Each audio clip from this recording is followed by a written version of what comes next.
Perkenalkan, nama saya Muhammad Samiri Sultani. Saya Fahri Maulana Ridwan, absen 9. Video ini dalam bentuk penyelesaian tugas akhir kimia, kami akan memberikan penjelasan mengenai biosolar B30. Selamat menyaksikan. B30 merupakan program pemerintah yang mensyaratkan pencampuran 30% biodiesel dengan 70% solar untuk menghasilkan produk biosolar B30. Biosolar B30 adalah suatu jenis bahan bakar yang terdiri dari campuran minyak solar dan juga biodiesel dengan adanya perbandingan 70:30. Artinya, 30% dari campuran tersebut merupakan bahan bakar yang berasal dari sumber nabati atau organik. Salah satu contohnya yaitu dari minyak kelapa sawit dan juga jarak, atau bisa dari bahan bakar organik lainnya. Selain solar, terdapat juga biosolar. Meski demikian, terdapat beberapa perbedaan dari solar dan biosolar itu, diantaranya seperti 1. Energi yang terkandung tercipta dari beberapa ragam bahan yang memang berbeda, mengakibatkan kandungan energi dari solar dan biosolar memiliki perbedaan di antara keduanya. Karena biosolar tercipta dari tumbuhan, maka biosolar memiliki kandungan energi yang lebih kecil di dalamnya bila dibandingkan dengan bahan bakar solar. Dengan perbandingan sebesar 11%, maka bisa dipastikan bahwa kandungan energi yang ada di dalam solar lebih banyak dari biosolar. Meskipun begitu, tetap saja usaha untuk dapat menciptakan olahan biosolar yang lebih baik masih akan terus dikembangkan untuk dapat meningkatkan kandungan energi di dalamnya. Yang kedua ada tingkat sulfur. Belerang atau juga sulfur adalah merupakan suatu unsur non-logam yang memiliki bentuk zat padat kristalin berwarna kuning yang tidak memiliki rasa. Adapun sulfur itu sendiri merupakan unsur yang paling penting untuk dapat menciptakan proses pembakaran. Sulfur itu sendiri sangat banyak dipergunakan sebagai campuran dalam penggunaan pada bubuk mesiu dan juga korek api. Pada biosolar, tingkat kandungan sulfur jauh lebih rendah bila dibandingkan dengan kadar sulfur yang ada pada solar.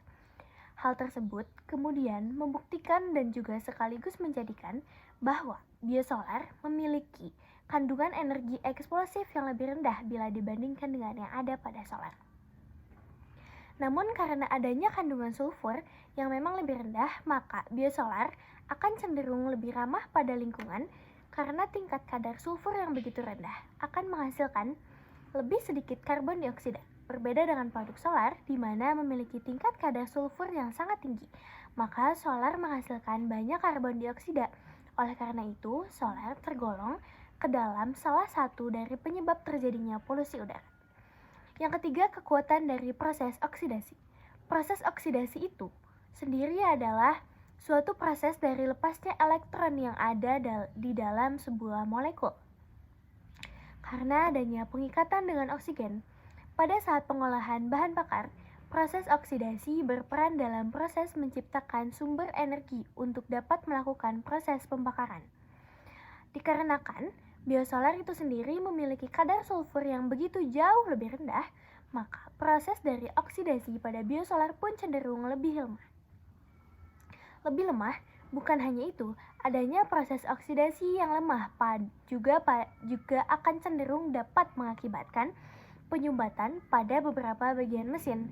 Perlu diketahui bersama bahwa biosolar sebagai energi Pada pengertian biodiesel sebelumnya menjelaskan bahwa biodiesel dibuat dari beragam jenis tumbuhan atau bahan tumbuhan. Lebih tepatnya pada bahan tanaman yang sesuai adalah biji buah atau tanaman. Berbagai daftar dari buah-buahan atau bibit tanaman yang kemudian dapat diolah menjadi biodiesel, diantaranya adalah biji kapuk atau pohon kapuk, bibit pohon kapuk, kacang-kacangan, nyampling, buah kemiri, dan bibit jarak pagar. Beragam jenis tumbuhan tersebut merupakan contoh dari tumbuhan yang mudah tumbuh dan juga berada di lingkungan sekitar kita. Oleh karena itu, mengingat dari kemungkinan ketersediaannya, maka biodiesel ini termasuk ke dalam kategori dari energi alternatif terbarukan untuk menggantikan penggunaan solar. Nah, selain tumbuhan yang telah saya sebutkan tadi, saat ini minyak kelapa sawit sedang menjadi perbincangan hangat dalam pemanfaatannya sebagai energi alternatif pengganti minyak tanah atau aftur. Nah, setelah kita membahas bahan dasar dari buah-buahan atau bibit tanaman yang dapat diolah menjadi biodiesel, kita juga akan membahas mengenai bagaimana B30 itu dibuat. Nah, bagaimana biosolar B3 itu dibuat? Proses pembuatannya dilakukan dengan cara yaitu sebagai berikut. Yang pertama, direct use dan juga blending. Mesin diesel yang mempergunakan minyak nabati secara langsung, maka sangat tidak baik dan juga dapat menimbulkan masalah. Hal tersebut dikarenakan dapat menyebabkan suatu kegagalan bahwa pun minyak nabati itu memiliki sifat yang sangat mirip dengan bahan bakar biosolar, akan tetapi masih diperlukan beberapa proses modifikasi secara kimiawi sebelum kemudian dapat menggunakannya.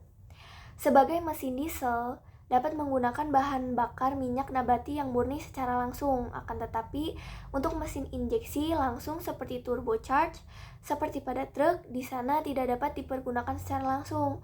Selain itu, konsumsi energi pada mesin yang menggunakan minyak nabati yang murni juga sangat mirip dengan konsumsi energi bila menggunakan biosolar. Kemudian yang kedua adalah microemulsion. Pada proses microemulsion ini memiliki definisi sebagai proses dispersi dari keseimbangan koloid pada mikrostruktur zat cairan isotopik optik. Kemudian, komponen biodiesel yang selanjutnya diolah melalui proses microemulsion termasuk pada minyak nabati, bahan bakar diesel, alkohol, dan juga surfaktan, serta penambahan dari setana dalam proporsi yang sesuai.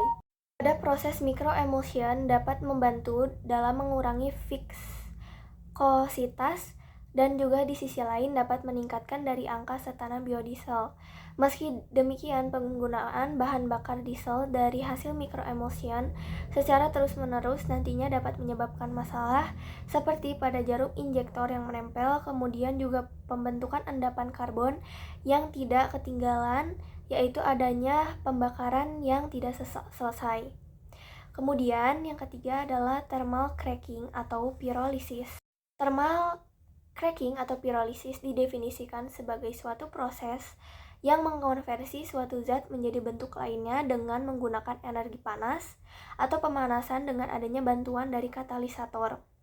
Pirolisis melibatkan suatu proses pemanasan di dalam kondisi anaerob, yaitu tidak adanya oksigen dan juga pemutusan ikatan kimia untuk dapat menghasilkan molekul yang lebih kecil. Proses kimia pirolitik akan sangat susah untuk dilakukan pada karakteristik hal tersebut karena di hal jalur reaksi yang bervariasi dan juga produk reaksi yang bervariasi. Beragam bahan yang bisa dipirolisis dapat berupa bahan minyak nabati, asam lemak alami, lemak hewani, dan juga asam lemak metil ester atau disebut FAME. Pada proses produksi biosolar, cara paling umum adalah dengan transesterifikasi. Transesterifikasi itu sendiri mengacu pada reaksi kimiawi dari katalis yang melibatkan minyak nabati juga alkohol untuk dapat menghasilkan asam lemak, alkyl ester atau yaitu biodiesel dan juga gliserol. Reaksi transesterifikasi membutuhkan suatu zat basa yang kuat sehingga katalis seperti zat natrium dan juga kalium hidroksida ataupun natrium metilasi dan juga proses transesterifikasi dengan basis asam sulfat. Perbandingan biosolar dengan non-biosolar terletak pada bahan pembuatannya. Kalau non-biosolar terbuat dari fosil, sedangkan biosolar dibuat dari tumbuhan seperti biji jarak, jarak pagar, buah kemiri, kacang tanah, dan biji pohon randu. Dikarenakan berasal dari bahan yang berbeda, kandungan energi dari kedua bahan bakar tersebut jelas berbeda. Biosolar memiliki kandungan energi yang lebih rendah daripada solar. dengan perkiraan perbedaan kandungan energi sebesar 11% di antara keduanya. Karena kandungan energinya yang rendah, biosolar dipastikan juga menghasilkan energi yang lebih. Selain bahan bakar produksi dan kandungan energi, masih ada perbedaan antara solar dan biosolar yang harus diketahui, antara lain 1. Dalam hal kandungan belerang, biosolar jelas lebih unggul dari solar. Biosolar memiliki kandungan sulfur yang lebih rendah daripada solar, yang juga berarti jumlah karbon dioksida yang dihasilkan juga jauh lebih rendah. Dari situ dapat diambil kesimpulan bahwa biosolar lebih ramah lingkungan. 2. Kekuatan oksidasi. Biosolar tidak sekuat solar. Ketahanan oksida yang lebih rendah menyebabkan masalah penyimpanan. Kegagalan penyimpanan dapat menyebabkan penyumbatan bagian-bagian mesin. Kimia hijau atau yang bisa disebut green chemistry adalah suatu pendekatan pada perancangan, pembuatan, dan pemanfaatan produk-produk kimia supaya bisa mengurangi bahaya-bahaya yang ditimbulkan oleh bahan kimia terhadap lingkungan dan kesehatan.